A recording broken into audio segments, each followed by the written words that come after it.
المتعلمین میں ہم باب السابع پڑھ رہے ہیں فی صلاۃ الخوف. صلاۃ الخوف میں اس کے 2 درس ہم پڑھ چکے ہیں. آج ہم پڑھیں گے وَيَجِبُ أَخْذُ الصَّلَاحِ مَا لَمْ يَمْنَعْ شَيْئًا مِنَ الْوَاجِبَاتِ فَيُؤْخَذُ مَعَ الضَّرُورَةِ. کہہ رہے ہیں یجب اخذ الصلاح، واجب ہے اسلحے کا ساتھ رکھنا. کب تک؟ ما لم یمنع شیئا من الواجبات، جب تک کسی واجب کو ادا کرنے میں رکاوٹ نہ بنے. یعنی تلوار ہے، بندوق ہے، جو ہے نماز میں اپنے ساتھ رکھیں گے تاکہ وقت ضرورت اس کا استعمال کیا جا سکے. ایسا نہ ہو کہ کوئی ناگہانی صورت میں شریعت نے واجب کی ہے نماز، صحیح ہے، لیکن شریعت یہ بھی نہیں چاہتی کہ آپ اپنی جانوں کو ایسے ہی گوا دیں. صحیح ہے، مسلمان کی جان کی اہمیت ہے. کہ وَيَجِبُ أَخْذُ الصَّلَاحِ، واجب ہے کہ آپ اسلحہ ساتھ رکھیں. مَا لَمْ يَمْنَعْ، جب تک رکاوٹ نہ بنے، شَيْئًا مِنَ الْوَاجِبَاتِ، یعنی کسی واجب کو ادا کرنے میں. فَيُؤْخَذُ مَعَ الضَّرُورَةِ، تو اسلحے کو الگ کیا جائے گا اس ضرورت کے سبب. پتہ چلا رکوع صحیح سے نہیں کر پا رہے ہیں مثلا، یا سجدے میں جا ہی نہیں پا رہے ہیں، تلوار مانے ہو رہی ہے، صحیح ہے، یا کوئی چیز دوسری مانے ہو رہی ہے، تو کہا اس وقت ہم کیا کریں گے؟ اسلحے کو سائڈ میں رکھیں گے. وَالصَّلَاةُ شِدَّةِ الْخَوْفِ، اور وہ نماز جو شدت خوف میں پڑھی جائے، جیسے جنگ رکی نہیں رہی ہے، موقع ہی نہیں ہے کہ ہم آرام کر سکیں. بھائی لیلۃ الحریر یاد ہے کہ نہیں یاد ہے؟ جانتے ہیں لیلۃ الحریر کیا ہے؟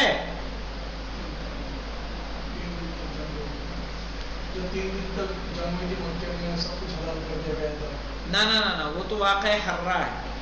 لیلۃ الحریر آئی تھی صفین کے میدان میں، کہ جب پوری رات شام ہونے کے بعد بھی جنگ نہیں رکی اور پوری رات جنگ ہوتی رہی، جس میں مولا کائنات کی 1000 تکبیریں سنی گئیں.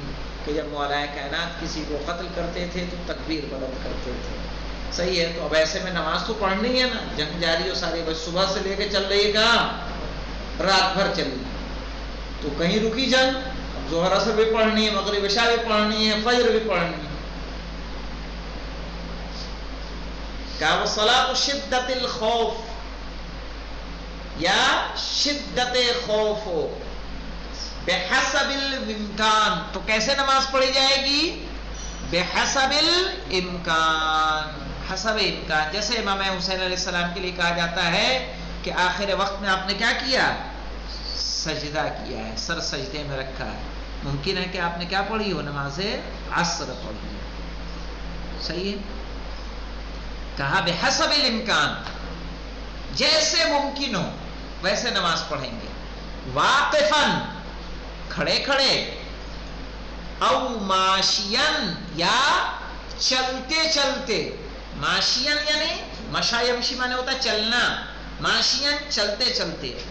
او راکبن، یا سواری کی حالت میں. صحیح ہے، آپ اس نماز کو پڑھ سکتے ہیں. وَيَسْجُدُ عَلَى قَرْبُوسِ سَرْجِهِ، اور سجدہ کہاں کرے گا؟ عَلَى قَرْبُوسِ سَرْجِهِ. سرج کہتے ہیں زین کو، صحیح ہے. قربوس کہتے ہیں جو زین کا اوپری، جو آگے کا حصہ اٹھا ہوا ہوتا ہے، صحیح ہے، اس پر سجدہ کرے گا. سرج یعنی زین، قربوس زین کا اوپری حصہ جو اٹھا ہوا ہو. وَيَسْجُدُ عَلَى قَرْبُوسِ سَرْجِهِ، سجدہ کرے گا اپنے زین کے اوپری حصے پر. وَإِلَّا، اگر وہاں بھی ممکن نہ ہو، پتہ چلا کہ آپ سجدے کے لیے جھکے، پیچھے سے کسی نے گرز مار دیا، کسی نے تیر مار دیا، کسی نے نیزہ مار دیا، تلوار سے حملہ کر دیا، آپ سبحان اللہ کر رہے ہیں. شریعت کہہ رہی جان آپ کی اتنی سستی نہیں ہے، اس کی قیمت ہے. آپ کیا کریے؟ وَإِلَّا أَوْمَعَ، یا صرف اور صرف کیا کرے گا؟ اشارہ کرے گا. آتا ہے نا حدیث قصہ میں، دیکھیے حدیث قصہ کے آج تیسرا حوالہ آ رہا ہے. وَأَوْمَعَ بِيَدِهِ الْيُمْنَى إِلَى السَّمَاءِ، اور رسول نے اپنے دائیں ہاتھ کو آسمان کی طرف بلند کیا. وَقَالَ هَؤُلَاءِ أَهْلُ بَيْتِي. آئی سمجھ میں؟ أَوْمَعَ، إِلَّا وَأَوْمَعَ، اگر سجدہ نہیں کر سکتا زین پر تو کیا کرے گا؟ بھنگور اشارہ کرے گا. وَيَسْتَقْبِلُ الْقِبْلَةَ مَا أَمْكَنَ، اور جتنا ممکن ہو اتنا قبلے کی جانب رہے گا.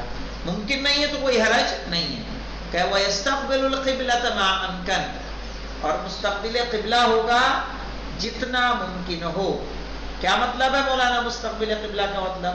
یعنی نیت کرے تو قبلے کی طرف رہے، اور اگر قبلے کی طرف رہ سکتا ہے تو رہے، ورنہ تو کوئی ضروری نہیں ہے. یہ حسب امکان ہے.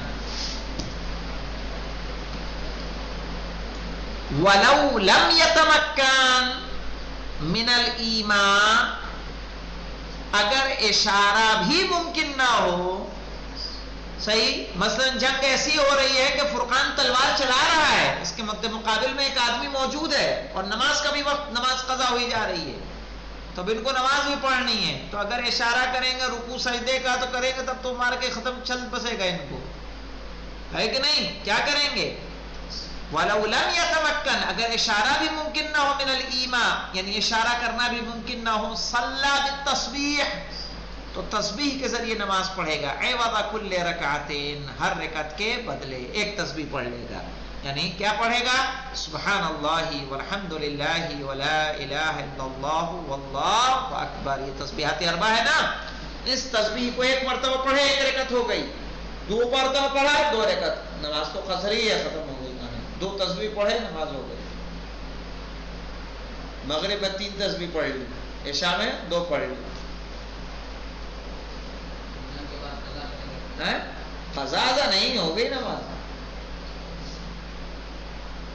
قضا نہیں ہوگی.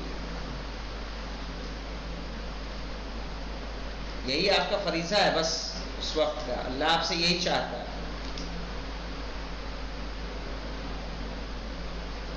اب سوچئے نماز کی کتنی اہمیت کہ کسی بھی صورت میں، صحیح ہے، کہا رکوع نہیں کر سکتے، الحمد نہیں پڑھ سکتے، چھوڑ دو، صرف تسبیح پڑھ لو. ہمارے لیے نہیں ہے یہ کس کے لیے ہے؟ جب میدان جنگ میں ہو. انشاءاللہ جب امام زمانہ کے ساتھ مل کے جنگ کریں گے تو اس وقت کیا ہوگا؟ صحیح، ممکن ہے کہ یہ نماز پڑھنے کا ہمیں موقع مل جائے.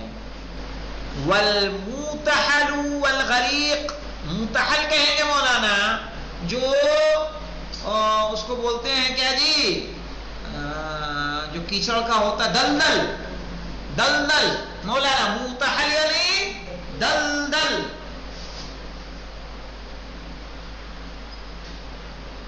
شوف مولانا شلون احکام الاسلام.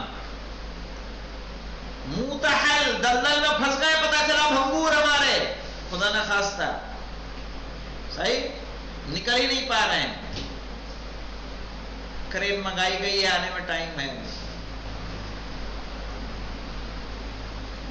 والغریق، کوئی ڈوب رہا ہے مولانا، کسی کی کشتی ٹوٹ گئی. سوچیے ایسی حالتوں میں بھی نماز نہیں ہے، نماز چھٹی نہیں ہے.